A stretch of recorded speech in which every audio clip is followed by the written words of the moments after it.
नमस्कार, hot topic में आपका स्वागत है। मैं हूं अखिलेश शर्मा। मणिपुर के बिगड़े हालात पर काबू पाने के लिए गृह मंत्री अमित शाह ने इन दिनों वहां डेरा डाला हुआ है। शाह लगातार समाज के अलग अलग तबके के लोगों से मिल रहे हैं। आज भी उन्होंने राज्य के कई हिस्सों का दौरा किया। अमित शाह के मणिपुर दौरे में किस तरह शांति बहाली का प्रयास किया जा रहा है, आइए देखते हैं ये खास रिपोर्ट। अपने 3 दिन के मणिपुर दौरे पर बुधवार को गृह एवं सहकारिता मंत्री अमित शाह ने भारत म्यांमार सीमा पर मोरेह और कंगपोकपी इलाकों का दौरा किया। शाह की यह यात्रा राज्य में शांति बहाली और विश्वास पैदा करने की दिशा में बेहद महत्वपूर्ण मानी जा रही है। बुधवार की इस यात्रा में शाह मोरेह कस्बे में गए, जहां राज्य की मौजूदा अशांति का असर पड़ा है। इस यात्रा में शाह ने कुकी नागरिक समूह के प्रतिनिधियों से मुलाकात की और मौजूदा हालात के बारे में उनका पक्ष समझा। जब शाह पहुंचे तो दोनों जगहों पर उनसे मिलने के लिए हजारों लोग निकल आए। मोरेह इम्फाल से 110 किलोमीटर दूर है। म्यांमार सीमा पर स्थित यह कस्बा अंतर्राष्ट्रीय व्यापार के सबसे पुराने केंद्रों में से एक है। सीमा की दूसरी ओर तामू शहर है। भारत म्यांमार सीमा पर बना मित्र सेतु दोनों देशों को जोड़ता है।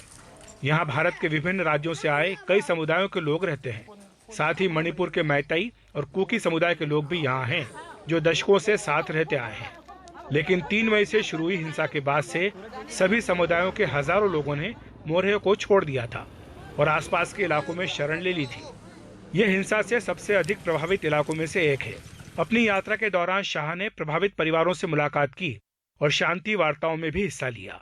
अमित शाह के हेलीकॉप्टर कुछ ही देर पहले यहाँ कांगपोकपी में लैंड हुआ है और आप देख सकते हैं इस वक्त वो यहाँ पे पहुँचे हैं। उनको रिसीव करने सीनियर मिलिट्री ऑफिशियल्स भी है।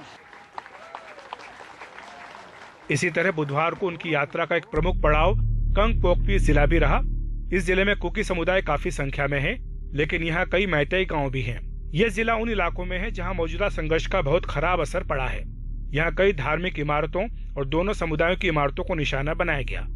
बुधवार शाम को इम्फाल पहुंचने के बाद उन्होंने एक बार फिर सुरक्षा हालात की समीक्षा की।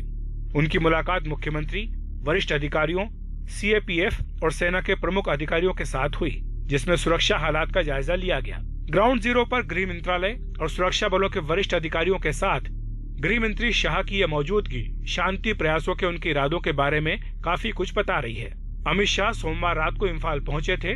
Accompanied by a convoy of vehicles, very high security for Mr. Shah's visit, who's arrived here in Imphal. Imphal पहुंचते ही उन्होंने राज्य के हालात पर उच्च स्तरीय बैठक की थी। वे मणिपुर की राज्यपाल अनुसुईया उइके से भी मिले थे। मंगलवार भी उनका व्यस्त कार्यक्रम रहा। उन्होंने मैतेई समुदाय की महिलाओं से चर्चा की। इसके बाद शाह ने राज्य की सिविल सोसाइटी ऑर्गेनाइजेशन के साथ बैठक की। फिर इम्फाल में उनकी मुलाकात मैतेई समुदाय के प्रमुख गणमान्य व्यक्तियों से हुई। इसके बाद अमित शाह चूड़ा चांदपुर पहुंचे। वहां उनकी कुकी समुदाय के गणमान्य व्यक्तियों से चर्चा हुई। चूड़ा चांदपुर में ही शाह ने सिविल सोसाइटी संगठनों के प्रतिनिधियों से भी मुलाकात की।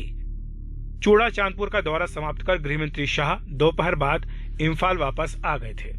शांति बहाली के प्रयासों के सिलसिले में इम्फाल में शाह की विभिन्न राजनीतिक दलों के नेताओं के साथ सर्वदलीय बैठक हुई है। मंगलवार शाम को गृह मंत्री शाह ने मणिपुर पुलिस, सीएपीएफ और सेना के वरिष्ठ अधिकारियों के साथ मणिपुर की सुरक्षा पर समीक्षा बैठक की। मंगलवार रात को ही वे एनडीए के विधायकों से भी मिले। मणिपुर में करीब 1 महीने से सामुदायिक हिंसा जारी है, जिसमें 80 से भी अधिक लोग मारे जा चुके हैं। यह हिंसा 1 महीने पहले तब शुरू हुई थी जब ट्राइबल सॉलिडेरिटी मार्च निकाला गया था। ये मार्च हिल डिस्ट्रिक्ट की अनुसूचित जातियों ने मैतेई समुदाय की अनुसूचित जनजाति दर्जे की मांग के जवाब में निकाला था। राज्य में करीब 1 पखवाड़े तक शांति बनी रही, लेकिन पिछले सप्ताह फिर से अचानक हिंसा में तेजी आई। अमित शाह के साथ इस दौरे में गृह सचिव अजय कुमार भल्ला और आईबी के निदेशक तपन कुमार डेका भी हैं। मणिपुर में कैबिनेट की बैठक के बाद राज्य में शांति बहाली के लिए 5 महत्वपूर्ण निर्णय किए गए हैं। इनमें कानून व्यवस्था की स्थिति में तुरंत सुधार करना, राहत कार्यों में तेजी लाना, हिंसा में मृतकों के परिवार वालों को मुआवजा और अफवाह फैलने से रोकने के लिए संचार साधनों की बहाली प्रमुख है। अपनी यात्रा के दौरान गृह मंत्री शाह ने अधिकारियों को निर्देश दिए हैं कि राज्य में शांति में बाधा डालने वाली गतिविधियों से सख्ती से निपटा जाए। राज्य में हुई हिंसा की सीबीआई जांच का आश्वासन भी दिया गया है। 10 आदिवासी विधायकों ने आदिवासियों के लिए अलग राज्य की स्थापना की मांग की है। इस पर गृह मंत्री शाह ने 2 टूक कहा कि मणिपुर की क्षेत्रीय अखंडता से कोई समझौता नहीं किया जाएगा। अपने मणिपुर दौरे में गृह मंत्री शाह ने सिविल सोसाइटी के नुमाइंदों से शांति बहाली में सक्रिय भूमिका निभाने की अपील भी की है।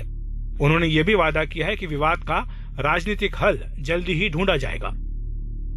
आदिवासी बहुल चूड़ा चांदपुर की अपनी यात्रा के दौरान एक बैठक में अमित शाह ने नेताओं से हिंसा पर सक्रियता से काबू पाने की अपील की। उन्होंने भरोसा दिलाया कि राज्य के आदिवासी समुदाय को जल्दी ही 20 टन चावल उपलब्ध कराया जाएगा।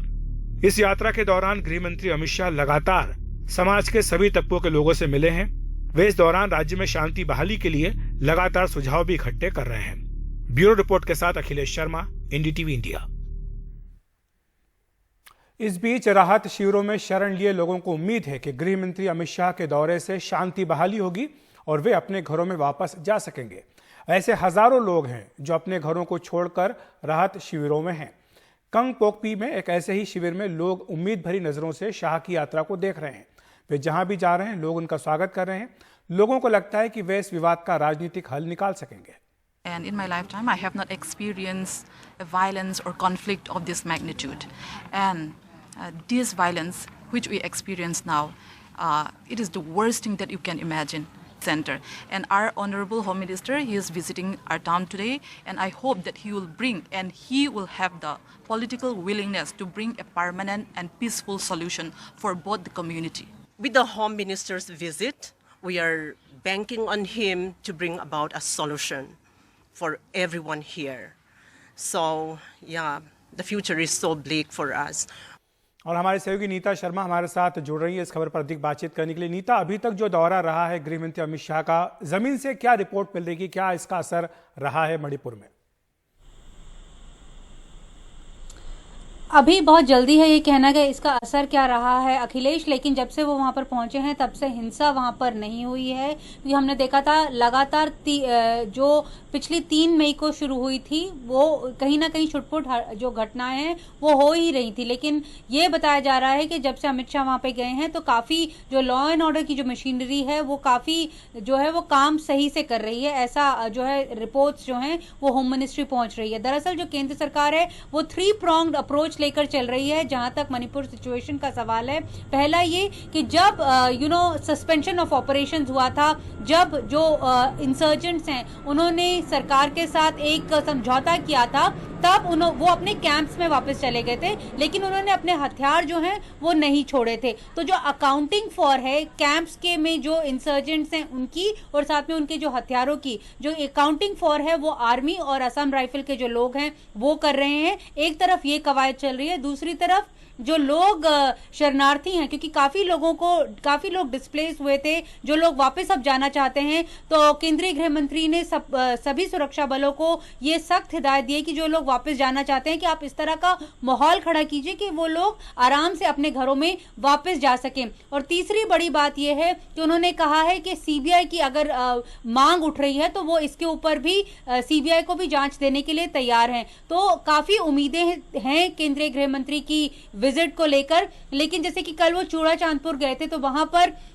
जो हमने लोगों से बात की तो उनका वहां पे कहना था कि अभी भी ऐसे कई हथियार हैं जो अकाउंटेड फॉर नहीं है, क्योंकि दोनों तरफ से एलिगेशंस और काउंटर एलिगेशंस जो हैं वो दी जा रही हैं। साथ में जो पुलिस आर्मरी जो लूट की गई थी उसमें से 1200 के आसपास हथियार जो हैं वो लूटे गए थे। अभी तक सिर्फ 500 की अकाउंटिंग फॉर हुई है। तो ये एक लगातार एक्सरसाइज जो है वो सिक्योरिटी फोर्सेज ऑन ग्राउंड कर रही हैं ताकि जो एक सुरक्षा का माहौल जो है वहां के लोगों को दिया जा सके। अखिलेश, शुक्रिया नीता आपका इस तमाम जानकारी के लिए। और हॉट टॉपिक में वक्त एक ब्रेक का।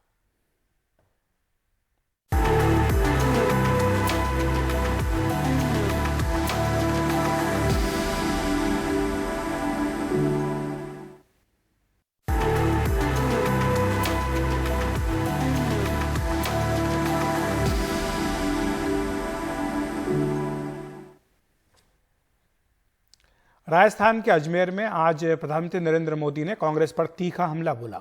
उन्होंने कहा कि 9 साल पहले घोर निराशा का माहौल था, लेकिन आज दुनिया में भारत का गुणगान हो रहा है।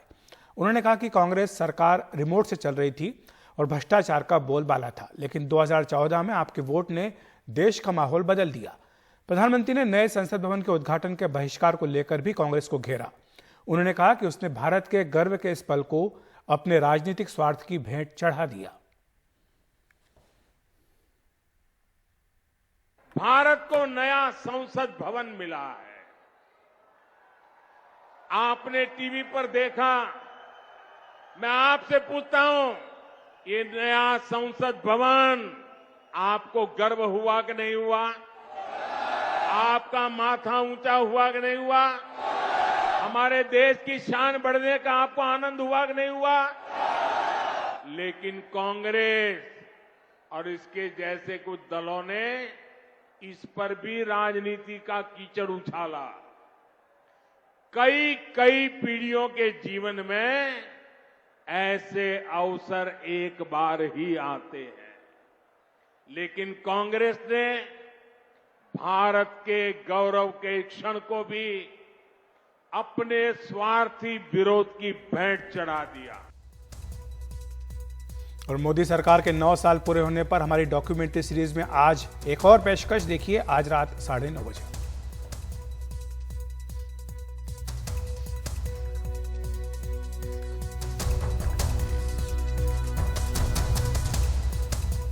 और हॉट टॉपिक में इतना ही।